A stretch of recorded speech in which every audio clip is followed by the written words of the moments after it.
Man, I'm excited for this. What's going on, guys? Zeke the Geek here, back with a video.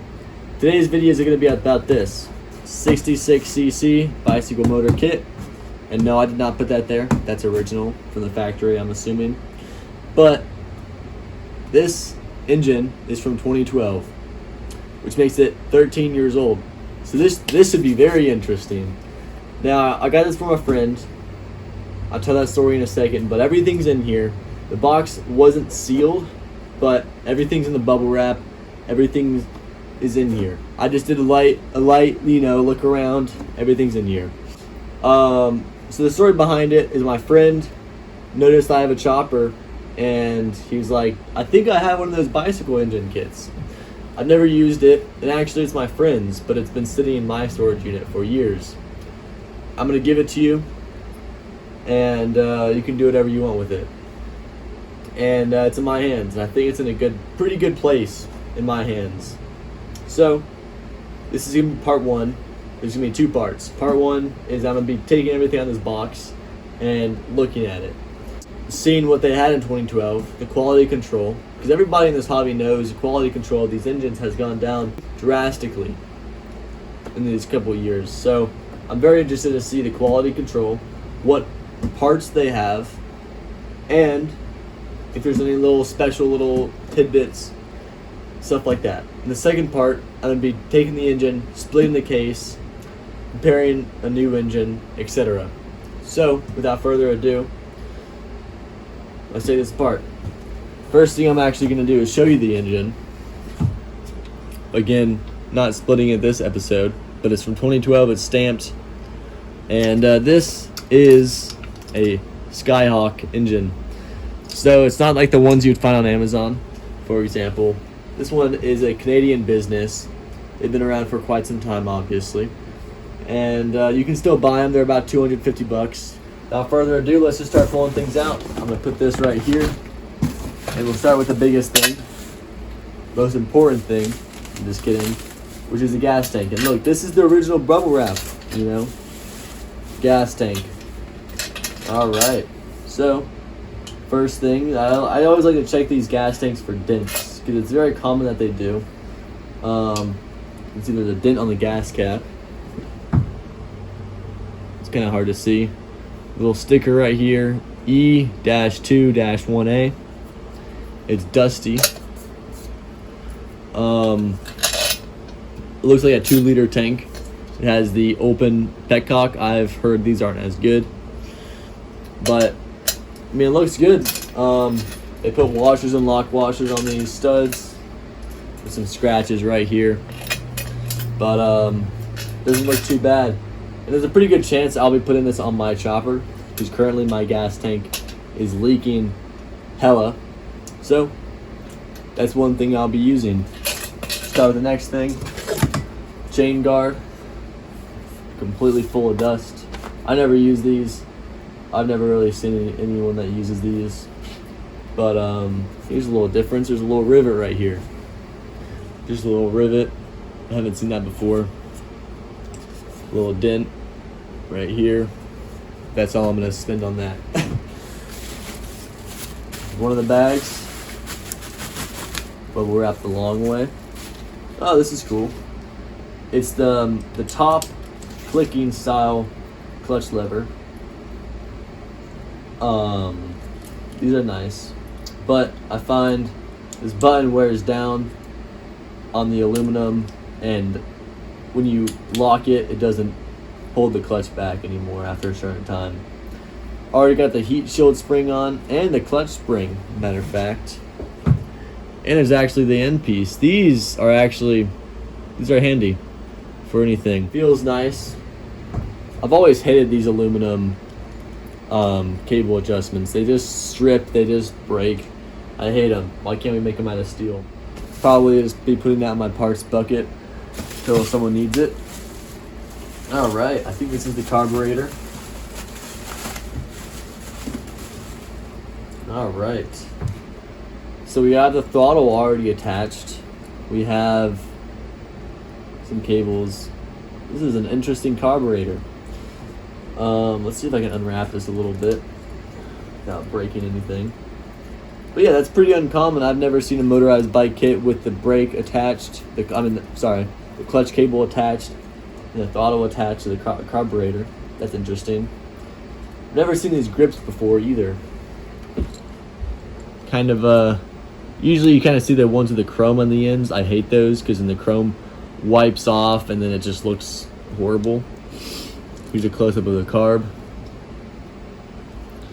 It does have the O-ring inside, and a little plastic piece, so that's good. I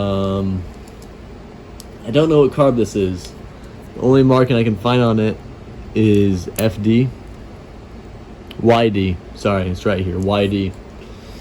It actually looks like a nice carb. You can hardware. Oh yes, the clutch puller. I've been needing another one of these actually. Matter of fact, it was a little bit rusted, a little bit old. Oh wow, I wasn't focused that time. It's my bad, y'all. Clutch puller, a little rusty, but should be great. We got 6mm studs. These are not good. Always get 8mm studs. Simple mount.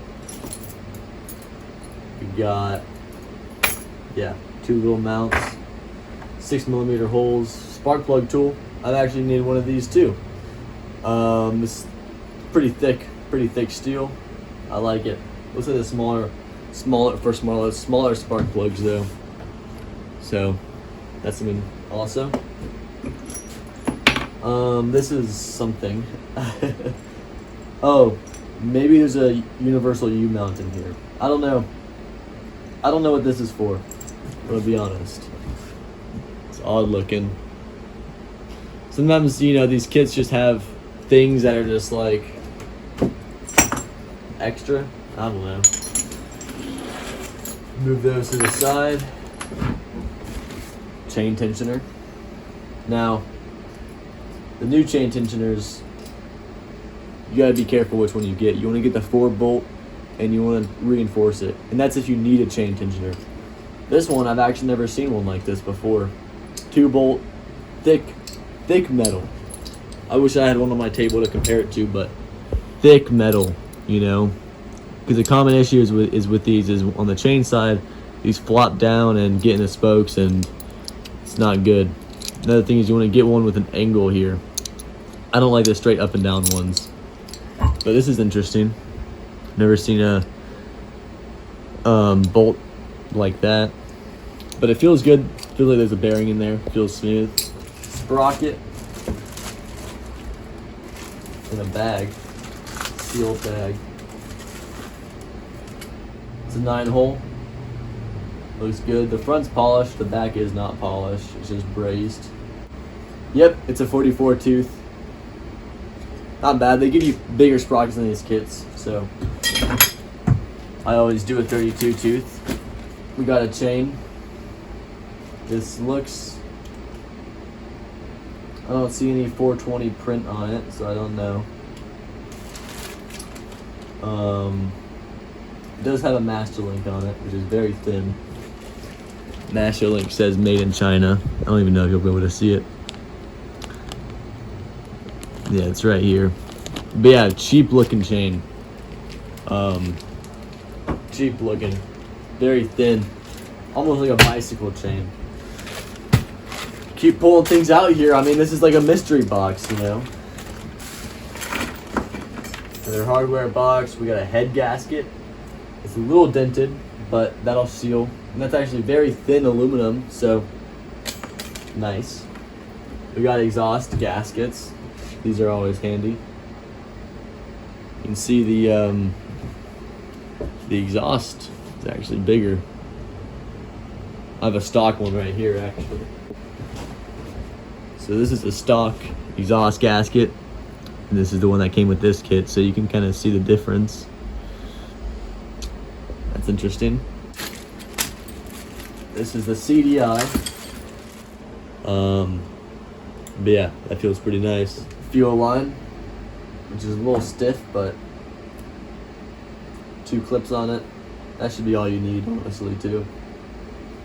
got the rag joint.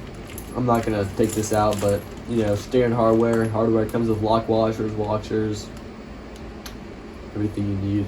Actually, this is interesting.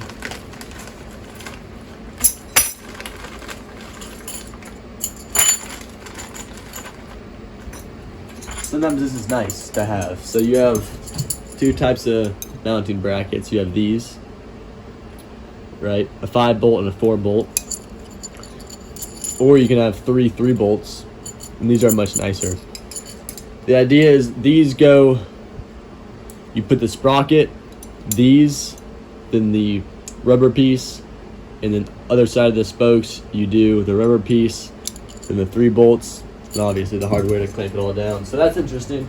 But all the kits now come with one of these. The 3 3s are a lot better than the 5 and the 4. We got this. Now for these, this is actually an exhaust mount. So you can kind of wrap this around the frame, mount the exhaust tighter. I don't think that they add those in the new kits either. We got another mounting bracket, so that's 2 mounting brackets. We got a light. Interesting. I've actually never seen this before. Very interesting light. Should open right here. There's no branding on it. Little gasket. Two looks like AAA batteries. Go in there. Power some LEDs. That's interesting. Never seen that before. I hope you all enjoyed the video. Again, part 2, I will be disassembling the engine. Looking at all that. Looking forward to it. But I hope you all enjoyed the video. Peace.